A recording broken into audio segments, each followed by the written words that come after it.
Our guest today is President and CEO of Choose Chicago. Choose Chicago is the official destination marketing organization for Chicago. He is responsible for marketing Chicago to business and leisure travelers worldwide. He and his wife, Jean, now Jean, where are you? Where are you, Jean? Is here today, right there, Jean. There we go. Jean, we're going to see if he reads it just like you wrote it, okay? He and his wife, Jean, live in Chicago and are the proud parents of 4 daughters, Ashley and Laura, who is here. Laura, stand up. Let everybody see him. There we go. She edited the comments. Amanda and Sarah. Ladies and gentlemen, Don Welsh.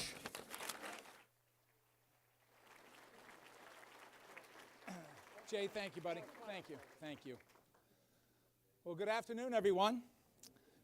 Can't begin to thank all of you for being here and taking time out of your busy schedules to be with us to hear about an industry that many of us are very familiar with, some not so much. And I want to thank Jay and Paul for having me. This is the third time you've allowed me to come in and sort of talk about an industry that we know and love, and talk about a city that we clearly know is one of the greatest cities, not only in the United States, but in the world.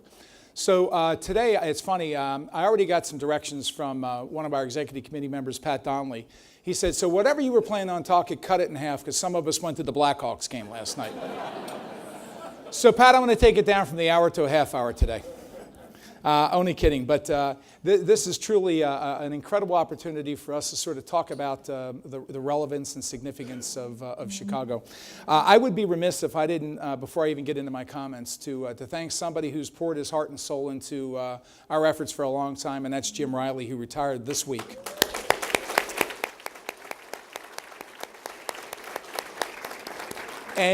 And we now have the pleasure of working with Lori and the team at MPEA, and we're looking forward to some great things together. So with that in mind, I'm going to more or less make it easy for all of you today. When you sat down in your seat, you should have seen basically a copy of our annual report and a copy of our priorities. And therefore, you've got it, and you can hold us accountable, and you can say, Jay, did you hit all your priorities next year? Hopefully, I'll be back to talk about this. But what I thought I'd talk about today are some of the elements that more or less tie back to the mayor's goals. And by the way, I did talk to him this morning. He's in Washington, D.C. He sends his regards.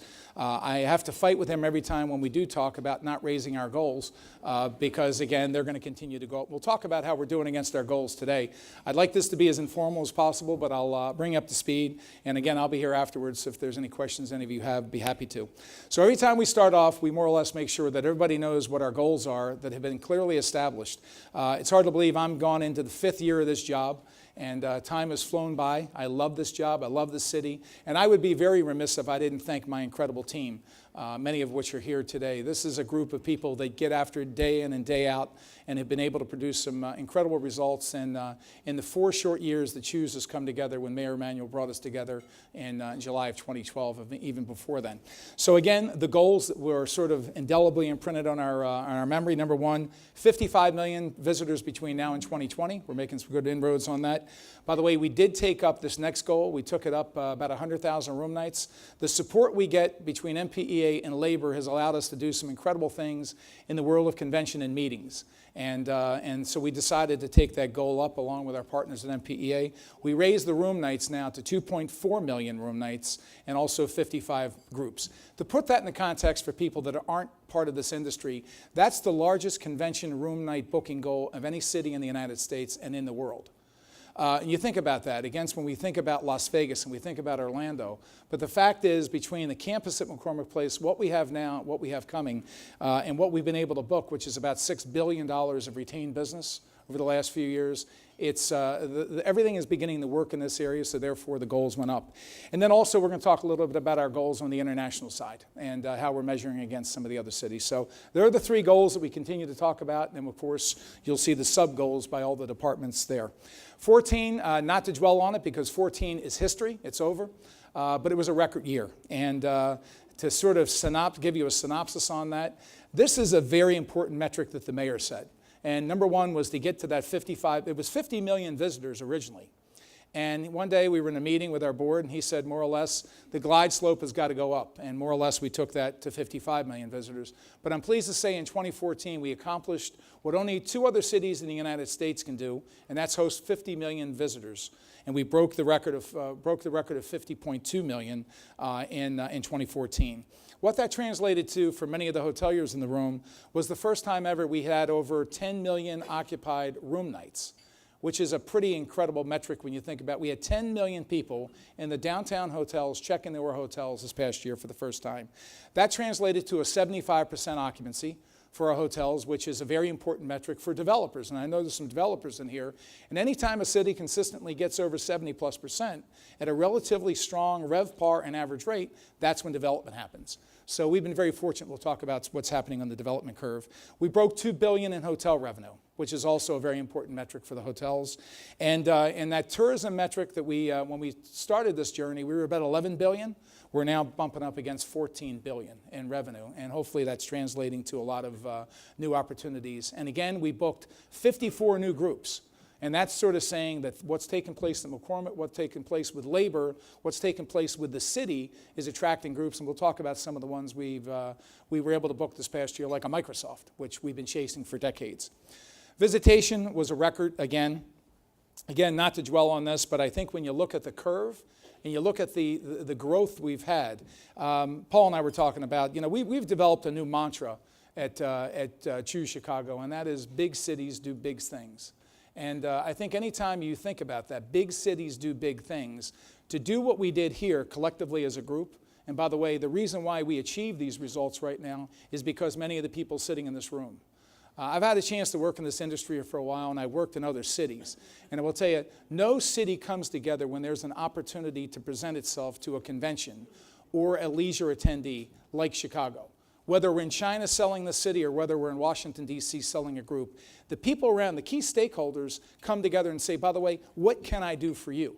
How can I help the city? We call Howard on occasion at 1871 because all of a sudden now the tech groups are starting to begin discovering Chicago. And all of a sudden, when they see the mastermind behind 1871 and we can bring people like that to the party, all of a sudden it proves to people that we are working as a unified group. Chicago has always had that reputation. But it's getting better and better and bigger every day, and the circle is expanding, which is so cool. So when you do that, you get this. And I'll talk a little bit about this. So again, visitation. We're still not where we need to be on the international side. I know we've made great progress, and you see a lot of people speaking French or German or whatever the language may be, or Chinese, or Mandarin rather, on the streets of Chicago, but we're not where we need to be. So heavy domestic visitation.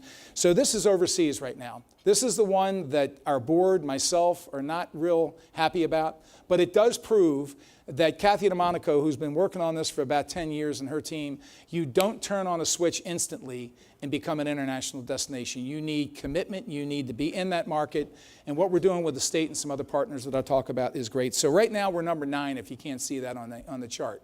We are anxiously awaiting the results for 2014. We lag that far behind. This is basically 13 data, but we will get the international results in the beginning of May or June, and we'll see whether we've been able to notch up. Now, to go from 9th to 8th, we'll displace our friends in Washington, D.C., and that's fine.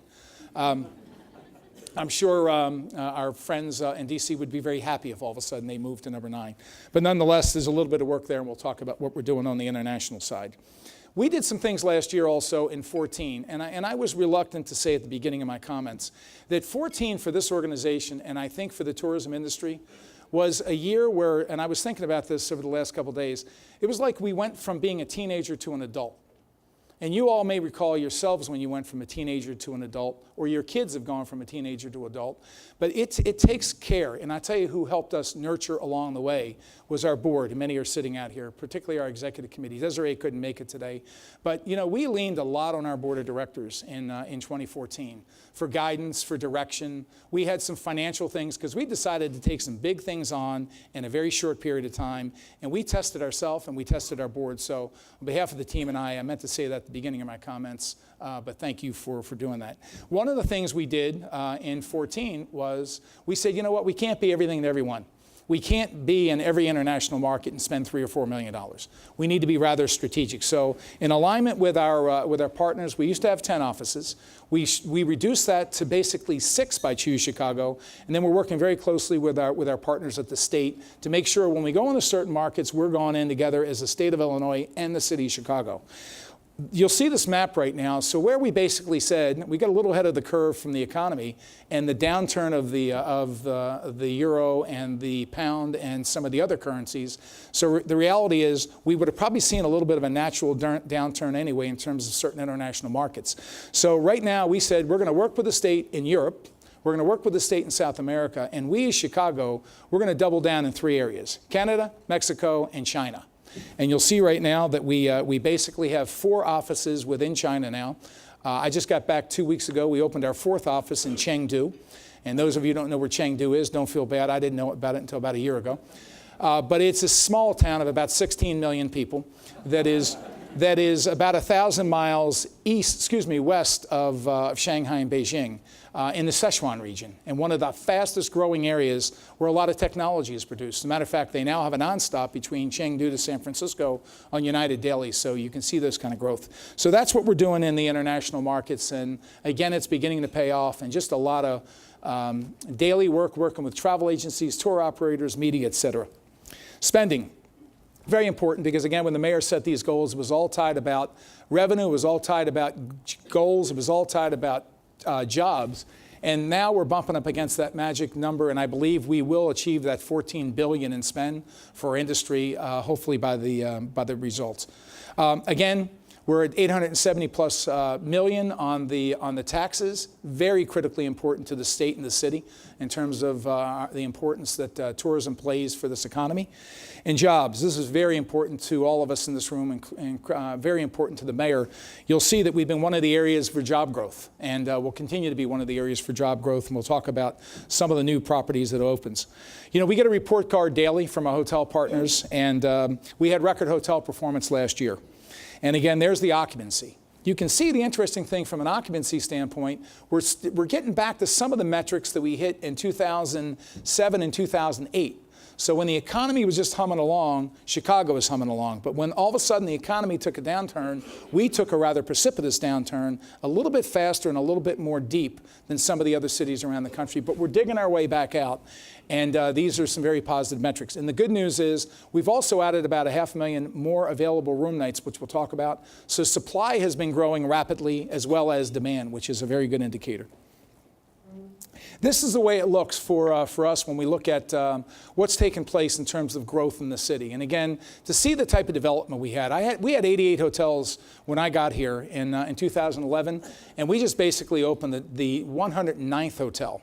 And you think about the brands we've opened here, you know, not to single out anybody because everybody's important, but to get the first Virgin hotel in the world, by the way. Richard Branson could have put that hotel in London, he could have put it in New York. Where did he put it? He put it in Chicago, because he felt as though right now this was the ripest climate for the Virgin brand, so we've got that. But you can see we've got different waves that are happening right now. And then also, we just had the Lowe's open here, which is an incredible, great new addition to downtown. Room demand, again, record, next. Property growth, next, we got that. Average daily rate, this is an interesting chart. The more we look at it, we're slowly catching back up on the average rate of 2008. So you can see on the occupancy side it was 7, rate it was 2008, but again they're getting back up there. And the nicest thing we see, I know we all look for deals, but what we don't want to see in the city is we don't want to see rate become cannibalized as supply grows. So we've been able to grow supply and grow demand and basically keep the economy healthy from an investment standpoint. So I know our hotel partners are happy with that. This is a very important number, again, the $2 billion, next. Now, this is one I'll stay on for a second because we're very proud of this. And this is one that I know the mayor and his team look at a lot. And this is more or less the revenue that the city directly gets back from the hotel tax that's collected in Chicago. And you can see technically, and I know our aldermen are here today, thank you for your continued support for tourism as well. But this is what's coming directly back from the city's portion of the hotel tax alone. And I know we're going to probably get closer to that 115, 118 mark this year. And that's in 100 million plus. Again, as I said earlier, I probably, as much as Megan and I worked on trying to make sure that we got every partner on here, These are the partners that go to battle with us day in and day out. And again, if I miss one, and I truly apologize, but this is a team of people right now that are selling this. And we have no greater cheerleader than the mayor when it comes to our industry. And it was since day one when he took over. And he clearly is engaged in this industry and will do whatever he can. We'll talk about a couple of the ones that he had. Accomplishments in 14. This was a great piece of recognition by our city, by a company called Cvent. Cvent is the largest meetings distribution channel now in the world, not just the United States. And they voted Chicago as the #1 destination last year in terms of how do we drive group and meeting business to the United States. The other one was the Art Museum, was the Art Institute. What an incredible recognition for the city of Chicago to have the #1 art attraction in the United States recognized, in the world, excuse me. And again, I don't know whether you saw their announcement this morning. I think, is Nora here? Huge announcement this morning in terms of another endowment that will make this Art Institute continually to be one of the top in the world. So congratulations on that ranking. We hosted,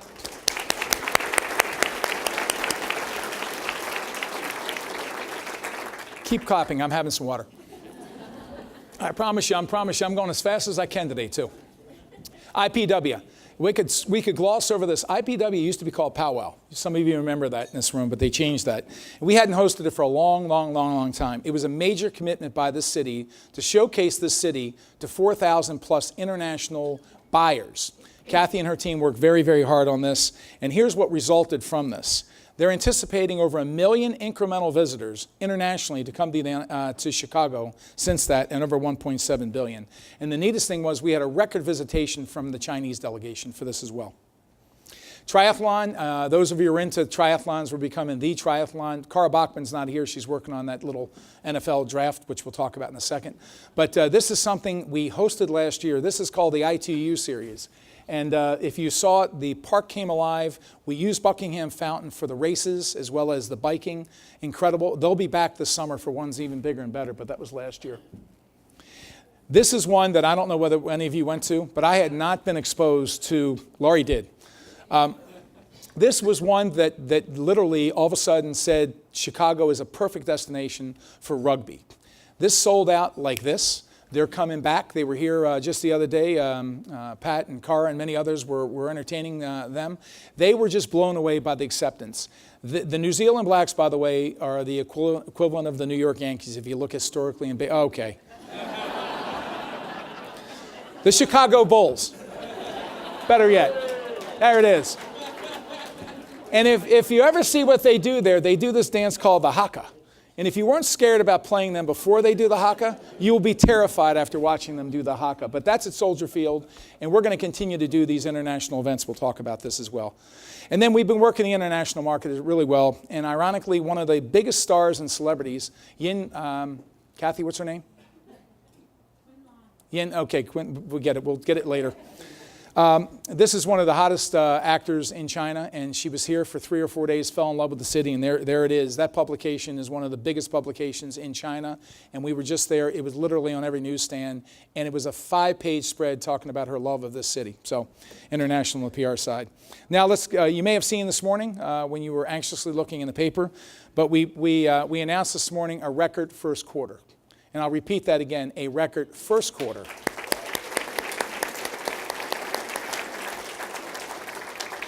You know, the first quarter is not necessarily our strongest quarter in the city of Chicago. We have this little weather issue, but like this morning. But nonetheless, I'm pleased to say as a result of a lot of great convention business, we announced this today, and you can look at it. But for us, we ran almost 60% occupancy in the first quarter, which is almost unheard of, except going back to 2007. The average daily rate was $152, so we had a 7% improvement there. The revenue per available room, very important metric, a 15.1% increase, and I'll show you another interesting. But we had a record on supply growth, not surprised. We had a record on demand, we had a record on revenue, and we had a record on hotel taxes. So this is setting up, and we were laughing yesterday, that if you're in this business and you're not planning to have a good 2015, you may want to consider another business, because this should be one of the greatest years in Chicago's history from a tourism standpoint and meetings. So this is how we stacked up, and this is how we really judge ourselves. And normally, we're not really this high normally. I know our board's looking at these because they got this message last night. But this is really encouraging. And if you look at demand, we were only in the first quarter number 2 to Orlando. We were number 5 when it came to average daily rate in, against San Francisco, Orlando, some of those. Revenue per available room, which is what revenue we measure, the hoteliers look at, we were number 2. And on the occupancy, we were number 1 against our comp set. So let's hope that momentum carries. I think it's going to carry into Q2 and the rest of the year. Next, thanks. Now, let's talk briefly about major projects. And we've got quite a few this year. I thought I would show you a new winter campaign that clearly helped some of the results. So we're going to roll the ad for you now. She said, let's stay up all night long. Everything's right and nothing's wrong. What's coming next? I just don't know. I'll be your boy. I'm coming home. Show me the hill. Show me the view. I swear I'm coming back for you. I lost my mind. I lost my shoe. I found myself when I found. There are thousands of reasons to get out of your house and into the city. Plan your Chicago weekend today. So that's a Chicago band. That was done by our new agency, FCB. They turned it on a dime, and the results coming out of this, both from television and digital, have been incredibly impressive. We're up 19% based on what we saw in preliminary results. We also hosted Convening Leaders, which was PCMA, and I don't want to gloss over that, but as we did IPW in 14, we took on a major event with PCMA, and that was to get meeting planners who hadn't seen Chicago for well over a decade to come in and experience the city and see all the changes, both at McCormick as well as the hotels, the attractions, and of course, labor. And I want to thank Pat Donnelly, who is was the co-chair of this, and it was just attracted a record. Did we just wake you up, by the way, when we applauded? Just want to just double check. Thank you. But anyway, the Chinese New Year's. This is another area that we're focused on. Melissa Cherry has taken the lead on this, who is right there. And again, this is a goal the mayor set. He said he wanted to have the largest Chinese New Year's celebration in the United States. That was a pretty lofty goal when we never really did anything before. So Melissa's been working on this going into our 3rd year. The results have been absolutely incredible. We sold out packages, and it was well received for Chinese visitors coming to Chicago and spending their New Year's with us, and we'll continue to focus on this. Restaurant Week, we are into our 8th annual. I thank many of you for your support of this. We had 333 restaurants participating this year, which was a record. Many of the James Beard Award winners that will be showcased soon were there.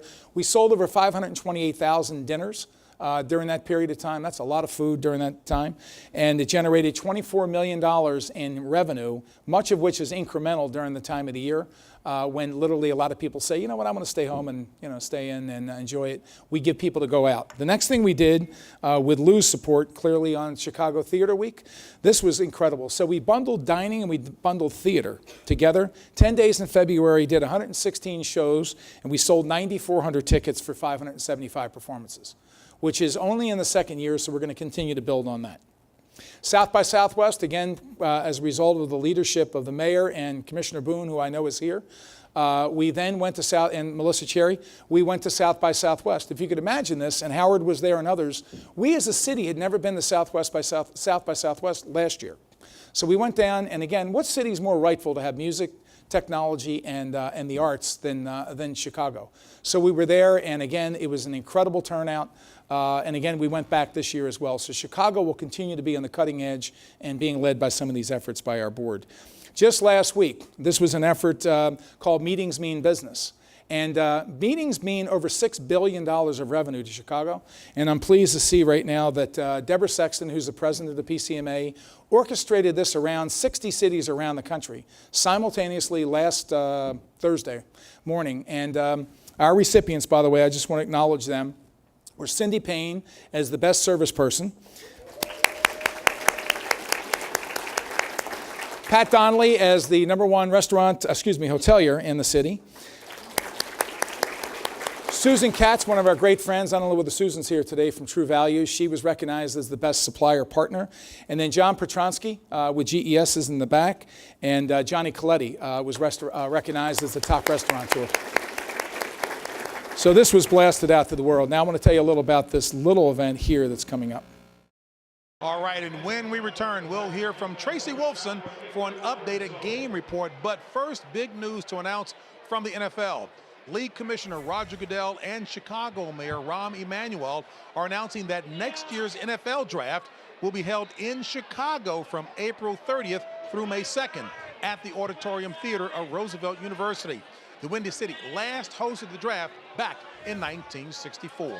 By the way, this is huge for the city of Chicago, and I can't wait till you all experience, because right now, you know, as I said earlier, big cities do big things, and sometimes there's a little bit of an inconvenience factor when you do something like this. But I will tell you right now why we did it, why the mayor was focused on this was, other than the Super Bowl, this is the NFL's biggest event.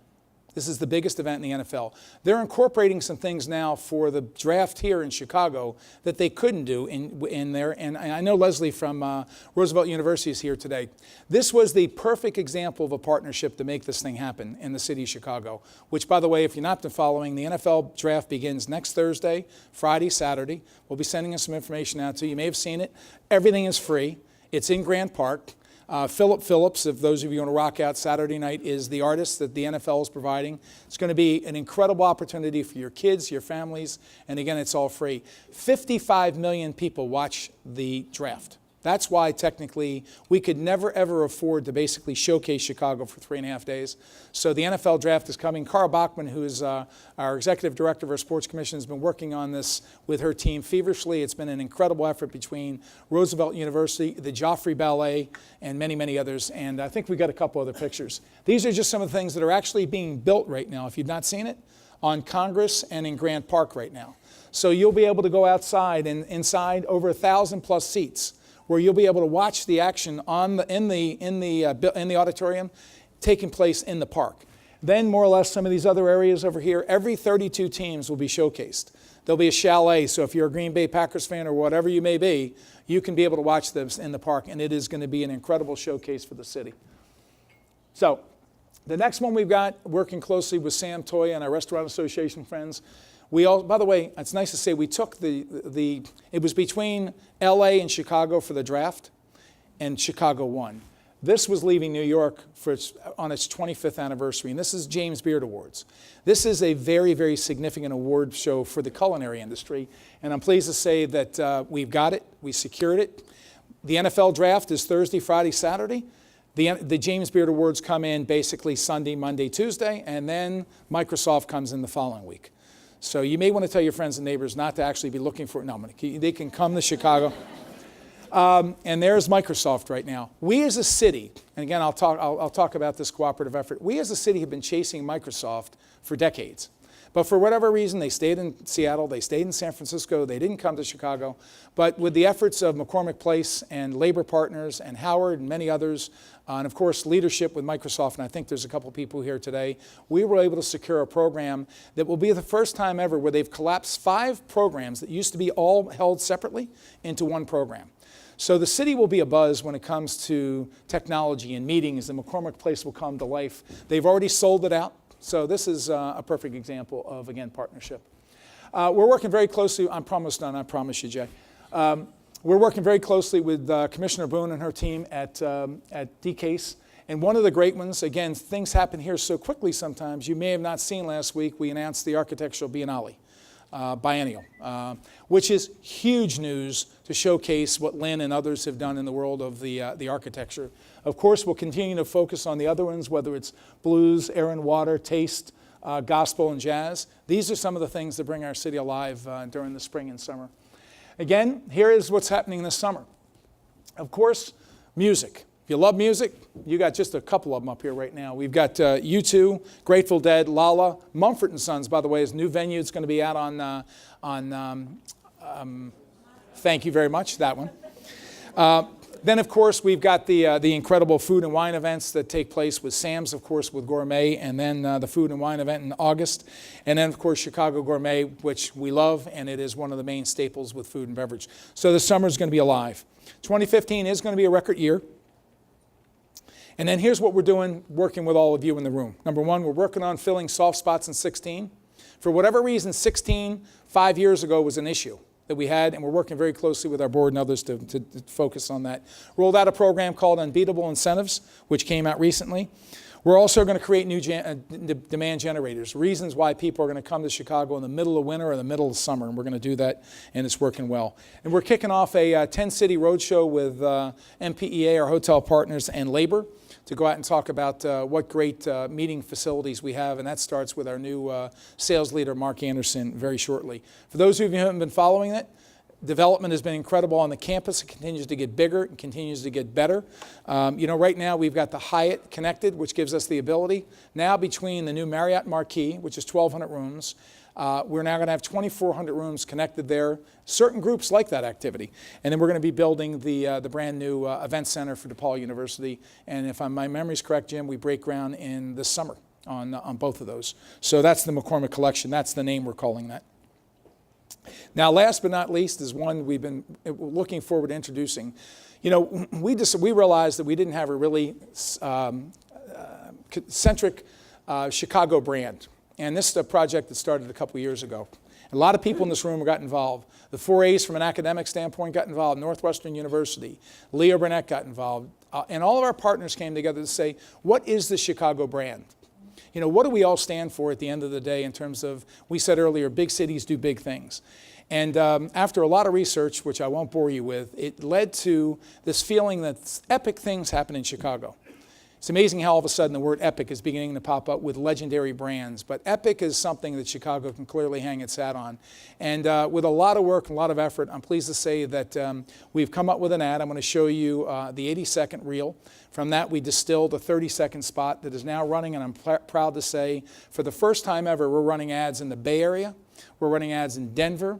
We're running direct TV around the nation right now. We're doing digital work we've never done before with a brand that is sort of symbolic of what a great city we know we live in and work in, and that is Chicago. So I'm going to show this to you, and again, we'll be available to talk. Again, I do apologize. We tried to get this to about 30 minutes, but we get a little excited about when we have this opportunity to talk with all of you. So again, thank you, and let's roll Epic if we could. A guy once said, make no little plans. In other words, be part of something today. Be part of the sunrise. Be part of a new day. Be part of something bigger than yourself. Be part of history. Be part of a legend. Be part of an idea. Be part of a city. Be part of the people who make it come to life. Be part of the language that they speak. Be part of its shoreline and its skyline and its bloodline. Be part of its past and part of its present. Be part of the song that it sings and the story that it tells. Be part of its stone and its steel and its heart and its soul. Be part of something big today. Be part of something larger than life. Be part of something epic. Chicago.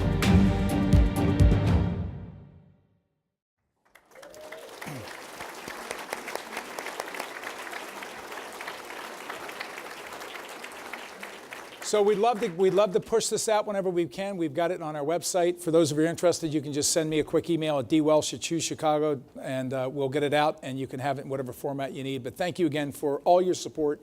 We look forward to a great 2015 and 2016. Thank you. You think you're getting away without questions, eh? Nice try. By the way, this is one of the more quiet. He was a little down today, I thought.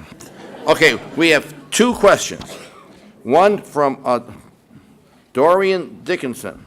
How do you feel that privatizing the Illinois DCEO, right off the bat, tourism, we go right to politics. We don't mess around. The hell with the rest. Will benefit the initiatives of Choose Chicago? You know, that's something that I'm going to defer. We have a very, very solid strategic thinker in Jack Johnson, who's here today. Jack is having discussions on how we can do whatever we can with the state. We worked closely with Warren when he was at that job. We work with the state very closely. We try to stretch every dollar we can. And I think what you saw in terms of the The alignment between the state and us on the international side was one of the first inroads. This is a great progress that there is a China ad now of Epic we just did, where the state literally said, you know what, we realize the gateway for the state of Illinois is not technically one of the downstate areas. We'll give you the money that we were going to spend, and it's the Epic ad. So that's something that shows the progress we've had. So I'll defer to Jack on that in the future, but we're working very closely with Corey Jobe, the new director, and I don't know whether Corey's here today, but we'll continue to address those. All right. See why he keeps his job, right? Okay. Learn the hard way. Yep, never. Well, by the way, well done. Now, Nisa Sweet, the Lynn Sweet's sister, sort of. Where are you, Nisa? You're asking about tollway signage. This guy got enough on his plate. No, you know what we are talking about. Well, what can we do? Again, it gets back to Great question, Nisa. Great by the way. question. Wayfinding is something that Lou's been working on as his hobby for the last 3 years. We realize right now, as you become more global and you become more international, you have to make sure people feel welcome in your city. And if they only speak Mandarin or they only speak French, then, by the way, you need to accommodate them. And there's technology to do that. So we're working closely with the airport and others to begin wayfinding that will allow people to do it digitally and some other ways. But yeah, that's a really critical element for any global city. Okay. Think it's easy, eh? Fran Casey. Where are you, Fran? Right there. All right. American Urban. I can't read that. Something about, I see DePaul, which I don't want to read, but the other one. Could you comment on the impact of the higher education sector? Got this? In Chicago as an important catalyst to bring in visitors to the city? I would love to. We actually had a meeting last week with the sister cities, and at the table, for the first time, we all got together. Tourism was at the table with medical, with education, and we talked about how do we take all these great sister cities we have and more or less begin realizing we just got back from China. And literally, when you think about China right now, the reason why Chicago's got a great presence, Mayor Daley did an incredible amount of work in terms of showcasing Chicago, and from that we've picked up his good work. But you know, there's quite a few Chinese students that are either at the University of Illinois or at DePaul or Northwestern or in these University of Chicago. And we're leveraging medical education and others in the sister cities, so that has just begun in these discussions. Major opportunity. Okay, last question. This is from Ashwin Ladd. Oh, yeah. Are you the barge person? Yes, he is. Will be explained later. What are the opportunities to enhance tourism during the Chicago winters? Part of your presentation. Yes. Related, any chance to bid on a future Super Bowl? Don't look at me, I'm just reading. Well, the Winter Festival, let's talk about that. If you go on our board right now, my office right now, you'll see the framework for what we think is a winter festival. We've talked about this. The mayor's actually even come up with a great tagline, embrace the cold. It's going to be cold here. That sounds like a Coors commercial, but it's not.